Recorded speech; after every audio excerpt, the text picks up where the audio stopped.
Lepas tu sebelah bawah kita buat aktiviti D.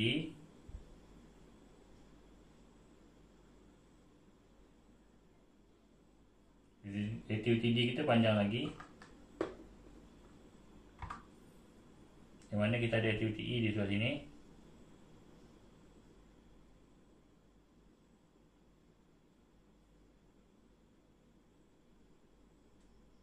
Ini adalah aktiviti E. Kemudian dia akan patah balik pada ini. Ini adalah aktiviti F. Ya, seperti itu ya. Kita dah besarkan kita punya diagram supaya ada ruang untuk kita isikan semua nombor-nombor yang berkait. Okay, well. Jadi kita akan masukkan semua nilai-nilai duration ke dalam diagram kita. Untuk aktiviti A adalah 3, so kita buat ni 3 hari. Katakan ini duration ni dalam hari. Untuk aktiviti B kita ada 5 hari. Untuk aktiviti C kita ada 3 hari.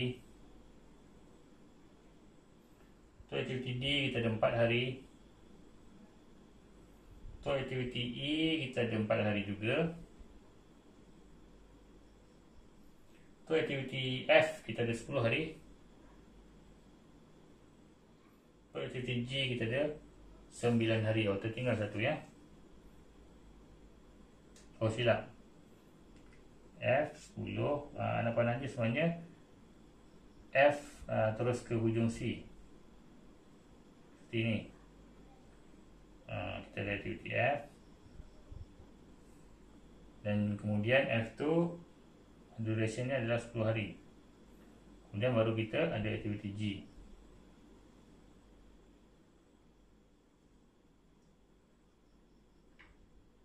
Mana aktiviti G adalah 9 hari. Okay, baik. Jadi telah siap kita punya diagram AOA yang sebenar, lengkap dengan node yang besar dan mempunyai ruang untuk diisikan beserta dengan duration. Okay. So bagaimana untuk kita isikan ruang-ruang ni? Ya. Bagaimana untuk kita isikan ruang-ruang ni? Kalau anda lihat di dalam contoh example 2 di dalam page 24, mereka telah membuat note yang sebegini.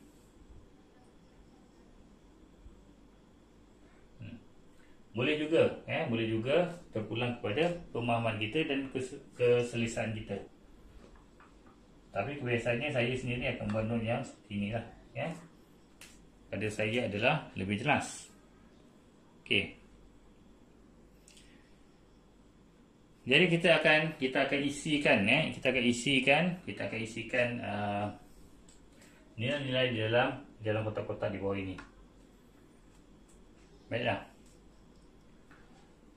Sebelum kita isikan, selain daripada pemahaman kita tentang early start, early finish, late start dan late finish, kita ada juga terma utama, antaranya adalah forward pass dan juga backward pass.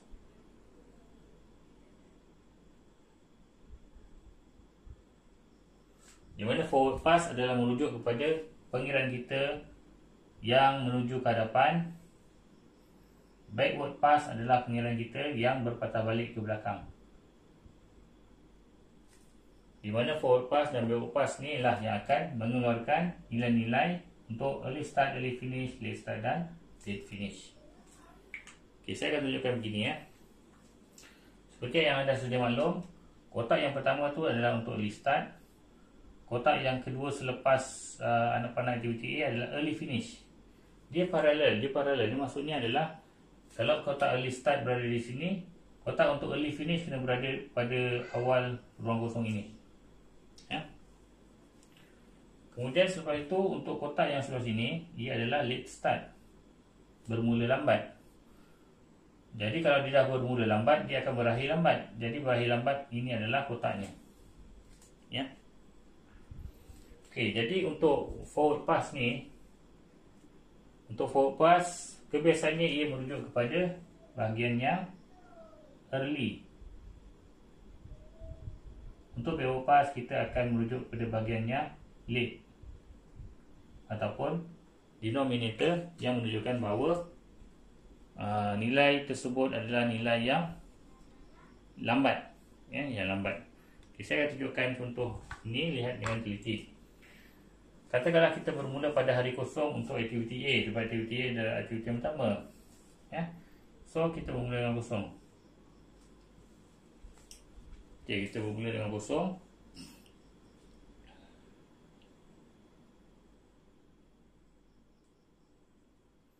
Jadi tiada D.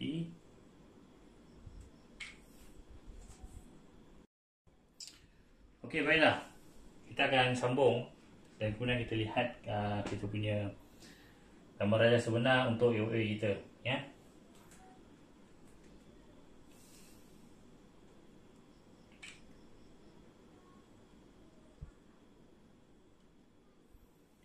Baiklah, kalau dilihat di sini, kalau dilihat di sini,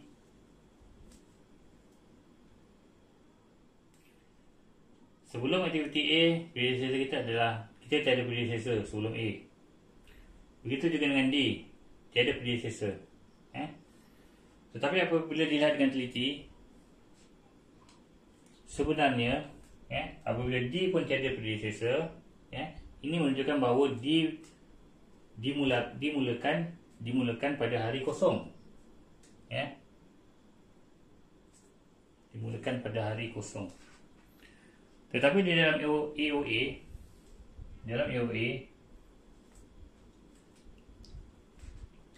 perkara ini boleh disekalikan. Perkara ini boleh disekalikan di mana aktiviti yang pertama hanya mempunyai satu node saja. Tetapi isu sebenarnya pada kita punya draft dan juga pada kita punya gambar rajah sebenar, kita mempunyai dua node yang bermula serentak. Sedangkan sebenarnya kita boleh melukis seperti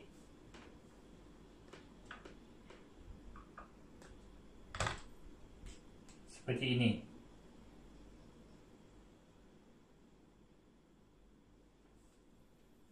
Di mana ia membawa maksud yang sama, yang menunjukkan bahawa sebelum D tiada apa-apa aktiviti.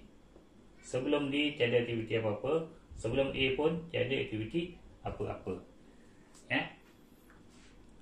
Di mana untuk AOA, kebiasaannya kita akan bermula dengan satu node saja.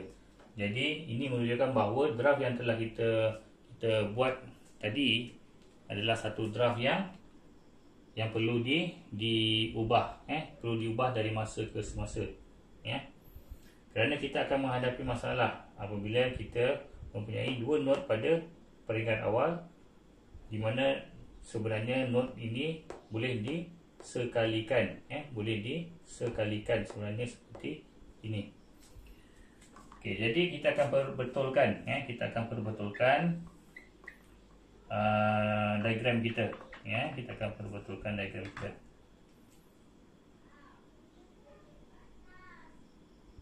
Ini adalah D, dan D adalah 4 hari, dan sebelum aktiviti D kita tiada aktiviti lain. Jadi ini adalah diagram yang betul. Yang betul.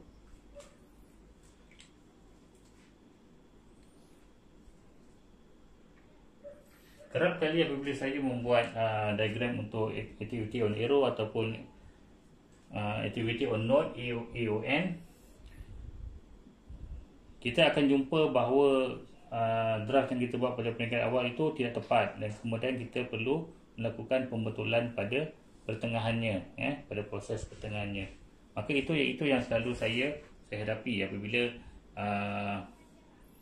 melakukan ataupun cuba untuk melukis diagram untuk AOA ataupun AON.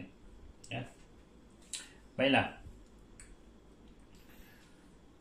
Jika kita dah perbetulkan gambar rajah kita seperti ini, maka barulah kita akan masukkan nilai-nilai untuk early start, early finish, late start dan late finish. kita akan melihat setiap section ya. Kita akan melihat setiap section. Untuk aktiviti A, berdiri selesa yang tiada, durationnya 3 hari, maka kita akan bermula dengan forward pass dahulu, kemudian barulah kita mengira backward pass. Kita akan ke hadapan dahulu, mengira secara ke hadapan, dan kemudian barulah kita berpatah balik. Okey, kaedahnya mudah. Kita bermula pada hari kosong, tambah dengan 3, maka kita dapat 3 di sini.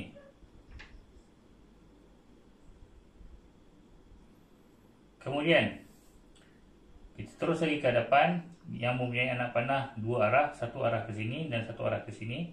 3 tambah 5 kita akan dapat 8. 3 tambah 4 kita akan dapat 7. Tapi ada isu di sini, ada isu di sini yang mana ada lagi satu anak panah yang masuk ke dalam node ini. Kita ada 2 anak panah yang masuk, 1 dan 2. Yang mana anak panah yang kedua membawa maksud 0 tambah 4 adalah 4. Adalah 4. Jadi, nombor manakah yang akan kita gunakan untuk diletakkan secara permanen di dalam kotak ini, sama ada 7 ataupun 4. Jadi mengikut kepada forward pass, mengikut kepada forward pass, jika kita dalam dilema dengan beberapa nilai,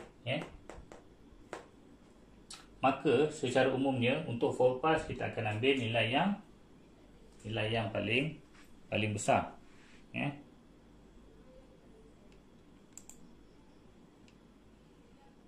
Kita akan ambil nilai yang paling besar seperti dalam gambar rajah yang tertera di muka surat 26. Kita akan ambil nilai nombor 7, bukannya nombor 4.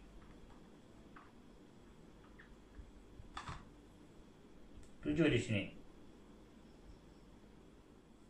Di mana early kita akan ambil yang paling besar, nilai yang paling besar. Untuk late kita akan ambil nilai yang paling kecil. Nanti kita akan lihat macam mana nilai yang kecil itu digunakan semasa backward pass. Okey, kita lihat balik kita punya gambar rajah. 3 tambah 5 8, 8 tambah 3 8, 9 10 11.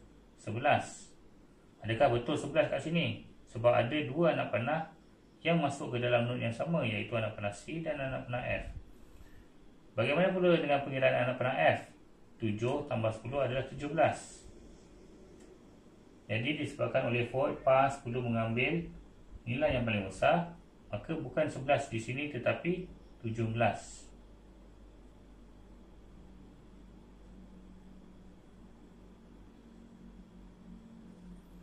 Okey, kemudian 17 tambah 9, sebab ada satu saja anak panah yang keluar dan masuk. 17 tambah 9 adalah 26.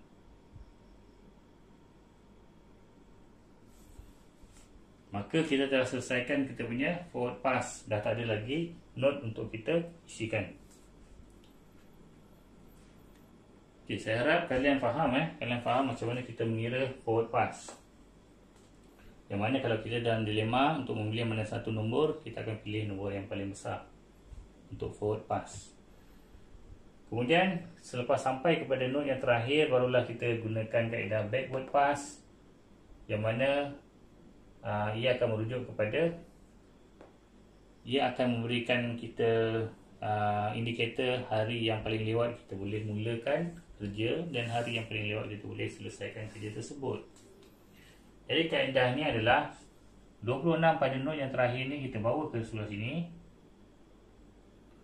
dan kemudian kita kira secara backward. 26 tolak 9, maka kita akan dapat 26 tolak 9, kita akan dapat 17.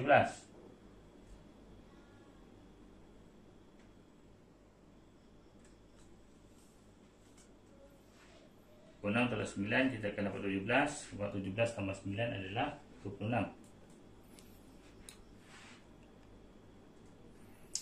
Kemudian kita kira secara ke belakang pula. 17 tolak 3, maka di sini kita akan dapat 14.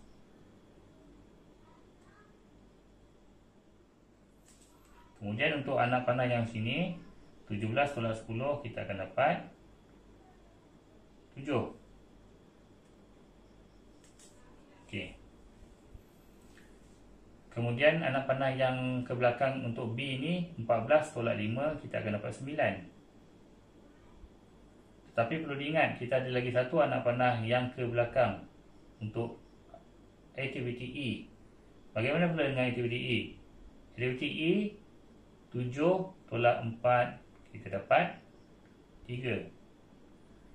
Jadi seperti yang telah saya nyatakan tadi, untuk backward pass, kalau kita ada dalam dilema, kita akan pilih nombor yang paling kecil. Jadi antara 9 dan 3 kita akan gunakan 3.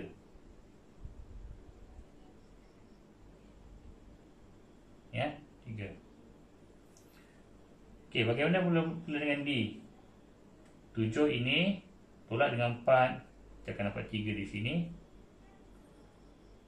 Disebabkan oleh kita ada satu anak panah yang berpatah balik ke node yang pertama, iaitu 3 tolak 3 kita akan dapat 0. Jadi disebabkan backward pass, maka kita kena ambil nombor yang paling kecil, iaitu 0.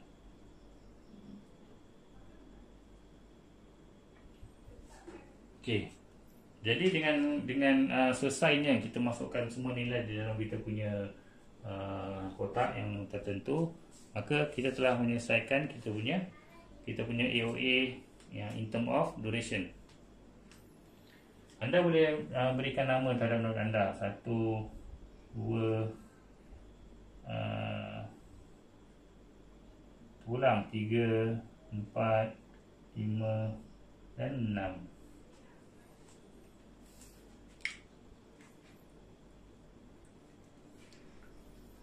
Okey, baiklah. Jika kita melihat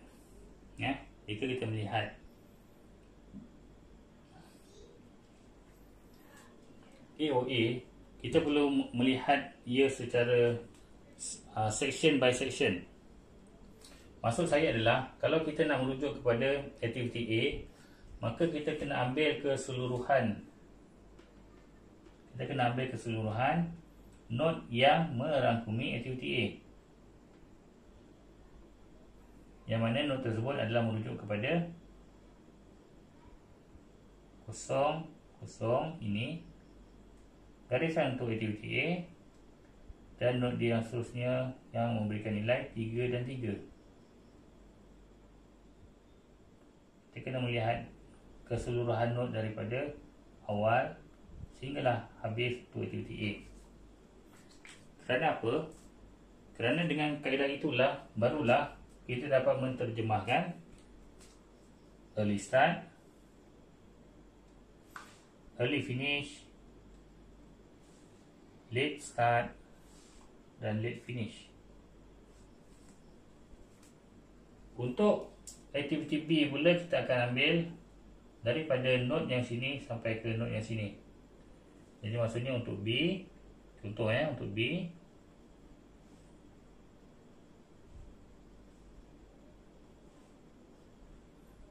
kita ada 3, 3, 3, dan kita ada 8, 14. Kita kena lihat ia daripada konteks node yang merangkumi B secara keseluruhan. Kat situlah baru kita boleh identify dia punya early start, early finish, late start dan late finish. Ya. Apa beza antara aktiviti A dan aktiviti B? Kalau kita lihat aktiviti A untuk node yang pertama sehinggalah ke node yang kedua, mereka mempunyai nilai duration yang sama, 0033. Ini menunjukkan bahawa aktiviti A, early start dia, masa mula terawal yang dia boleh lakukan adalah pada tempoh kosong, dan masa terawal untuk mereka menyiapkan aktiviti A adalah pada tempoh 3. Begitu juga dengan late start, iaitu masa yang paling lewat mereka boleh mulakan aktiviti A, juga pada hari kosong ataupun tempoh kosong. Dan kemudian masa ataupun tempoh habis aktiviti A adalah pada nilaian 3, sama seperti 3 yang di hadapan ini untuk early finish. Ia menunjukkan bahawa aktiviti A tak ada masa senggang ataupun masa untuk berehat. Ya, dia tak ada masa untuk berehat. Bagaimana pula dengan aktiviti B? Early start dia adalah 3, early finish dia adalah 8, late start dia juga 3, tapi late finish dia 19. Ya. Ini menunjukkan bahawa aktiviti B by hook or by crook, mereka perlu bermula pada tempoh 3 untuk mencapai early start. Mereka juga perlu bermula pada tempoh 3 untuk mencapai late start, masa mula yang dia boleh lewatkan. Tetapi untuk masa penamatan, masa tamat, mereka boleh tamat paling awal pada tempoh 8. Dalam masa yang sama, mereka juga boleh tamat, tetapi lambat sedikitlah pada tempoh yang ataupun masa yang ke-14. Jadi maksudnya jika kita lihat aktiviti B ni, kita ada buffer, kita ada buffer, ataupun kita gelar dia sebagai slack, ataupun kita gelar dia sebagai float, sebagai float, di mana aktiviti B ni sebenarnya kita boleh selesaikan pada hari yang ke-8 ataupun hari yang ke-9 atau ke-10 atau ke-11 atau ke-12 atau ke-13 atau ke-14, tanpa mengganggu keseluruhan scheduling, penjadualan. Ia juga memberi maksud bahawa aktiviti B adalah aktiviti yang tidak kritikal. Sebab aktiviti B ni dia ada tempoh berehat yang agak panjang. Sebab dia boleh disiapkan sama ada pada hari yang ke-18 sehinggalah ke hari yang ke-14. Jadi terpulanglah kepada pengurusan di tapak, sama ada mereka nak siapkan cepat pada hari yang ke-8 atau mereka perlu masa yang lebih sedikit untuk disiapkan pada hari yang selepas 8 tetapi kurang daripada hari yang ke-14. Okey, jadi sama juga dengan aktiviti C, aktiviti E, F dan G, di mana bila kita ingin membaca aktiviti tersebut untuk early start, early finish, late start dan late finish, kita perlu melihat pada section yang dirangkumi oleh node yang mengapit aktiviti. Kita ambil di sini. Untuk G kita ambil ni, untuk F kita akan ambil ni, node 3 dan 5. Untuk D kita akan ambil node 1 dan node 3. Jadi di situlah kita dapat tafsirkan early start dia hari apa, early finish dia hari apa, late start dia hari apa dan late finish dia pada hari apa. Baiklah, kita teruskan untuk melihat float. Untuk kita melihat float, ataupun dalam bahasa Melayunya kita gelar dia sebagai apungan. Apungan ini dapat memberikan kita satu indikator, tempoh, tempoh yang mana kita boleh ada masa untuk melambatkan sedikit kerja kita ataupun tidak. Kita namakan ia sebagai float.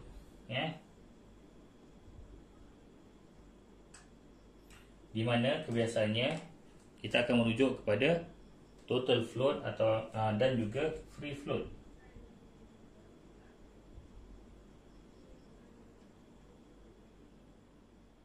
Total float dan juga free float.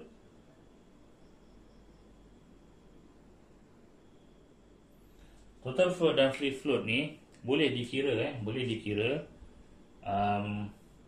berdasarkan kepada node-node yang telah kita isikan maklumatnya. Tetapi perlu diingat, sama seperti apa telah saya explain sebelum ini, di mana untuk mengira total float dan free float kita perlu ambil satu section, kita perlu ambil satu section untuk kita analisis apakah nilai total float dan apakah nilai free float. Ikut kepada definisi, total float tu secara ringkasnya adalah masa yang kita ada untuk kita lewatkan penyelesaian sesuatu aktiviti, tanpa ia menjejaskan keseluruhan schedule kita yang perlu berakhir pada hari yang ke-26. Itu adalah total float, di mana total float ni memang biasanya dirujuk, total float ni biasanya dirujuk. Manakala untuk free float pula, untuk free float pula adalah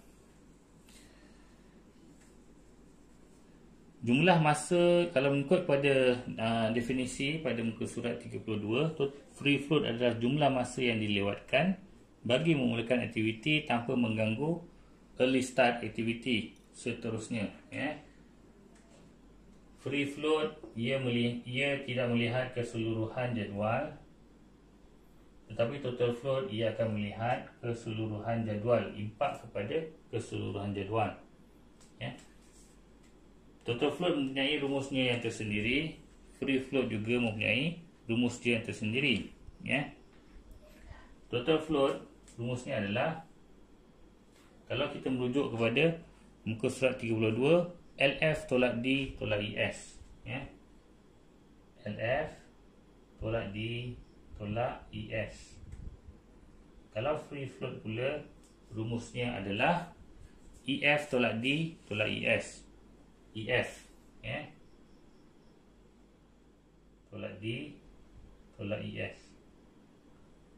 Perbezaannya adalah pada late finish dan juga early finish. Nama kebiasaannya yang dikira adalah total float. Kebiasaan yang dikira adalah total float. Say for example, untuk aktiviti A, apakah total floatnya? Jadi kita hanya menggunakan rumus ini, late finish. Late finish dia adalah 3. Tolak duration dia. Duration untuk A adalah 3 hari juga. 3 tolak 3. Tolak lagi dengan early start. Early start kita adalah kosong. Maka kita punya total float adalah 3 tolak 3 kosong. Kosong tolak kosong adalah kosong. Itu adalah total float kita, di mana langsung tak ada hari yang mana kita ada buffer. Buffer mungkin untuk kita lewatkan aktiviti tersebut tanpa mengganggu keseluruhan penjadualan. Itu adalah total float. Untuk free float pula, EF tolak D tolak ES. EF early finish kita adalah 3, tolak duration kita 3 tolak 3 kosong, tolak dengan ES early start kita pun kosong, maka kita punya free float untuk aktiviti A juga kosong.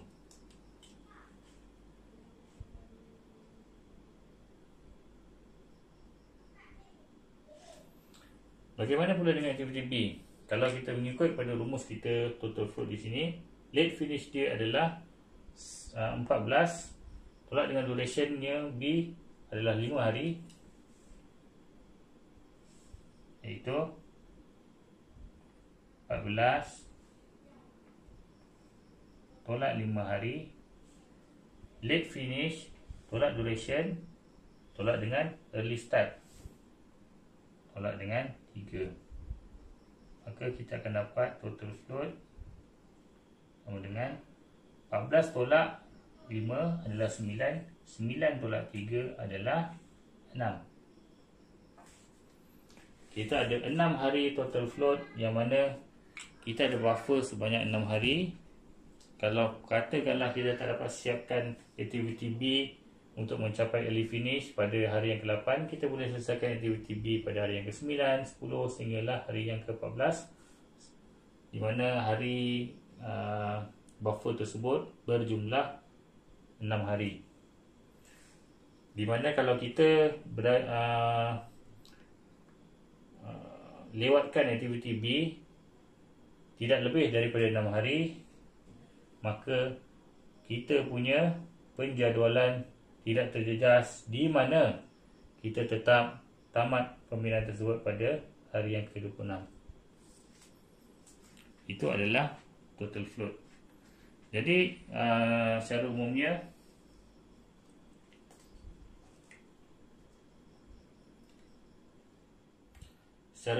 kita boleh kira, ya, kita boleh kira dan kita boleh tahu mana satu aktiviti yang kritikal, ya.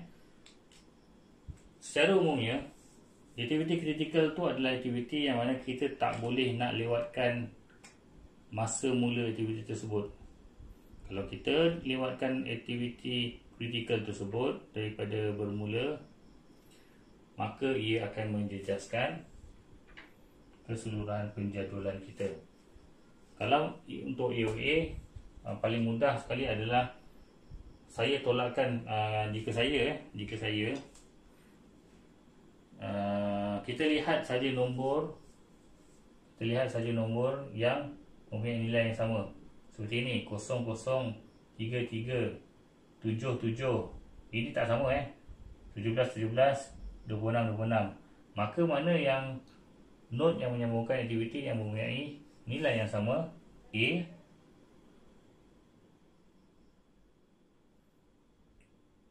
E,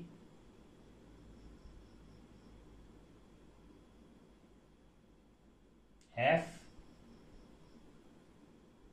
dan juga G. Inilah yang kita gelarkan sebagai laluan kritikal.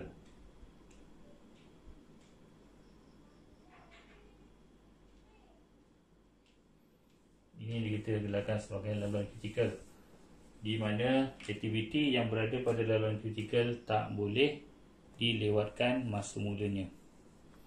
Kalau kita lewatkan aktiviti A daripada bermula pada tarikh kosong, maka ia akan mengganggu tempoh penyiapan 26 hari di sini. Mungkin aktiviti A, kalau kita tangguhkan aktiviti A selama 1 hari, kemungkinan besar dekat sini kita akan drag kita punya masa selama 1 hari dan kita hanya dapat siapkan sehingga ke G pada hari yang ke-27, ya.